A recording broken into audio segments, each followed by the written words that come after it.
Hi guys! Hi everyone! Good evening! This is Manay Gina and welcome back sa aking YouTube channel. So guys, for today's video, pag-usapan natin si Kai Montenola kasi napanood ko kanina sa It's Showtime na parang hinihingaan si Kai na magbigay ng sample.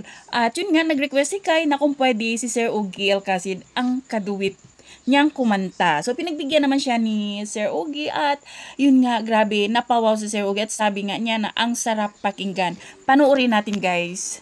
Yes po, yes. Bakit ngayon Ka na dumating sa buhay ko? sa buhay ko? Pilit Pilit binubuksan binubuksan ang sarado ko ng puso.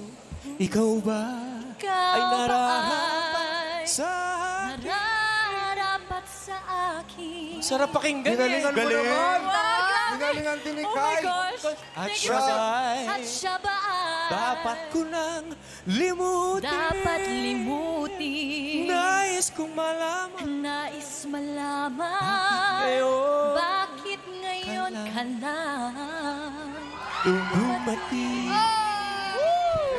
Palakpakan natin. Okay. Okay. So yan guys, 'di ba? Ang ganda ng quality ng boses ni Kai. Kahit na si Sir Ogie nga, sabi niya ang sarap pakinggan. Imagine mo ang isang Ogie Alcacid na na-appreciate ang boses ni Kai Montenola. Ibang klase talaga si Kai. Siya yung total package din itong batang to. Maganda, prim and proper, tapos talented talaga siya. Ang ganda-ganda ng boses. Sana no mabigyan ng break si Kai. Kasi sayang, meron talaga siyang talent. So yun lang guys. Thank you for watching. Bye!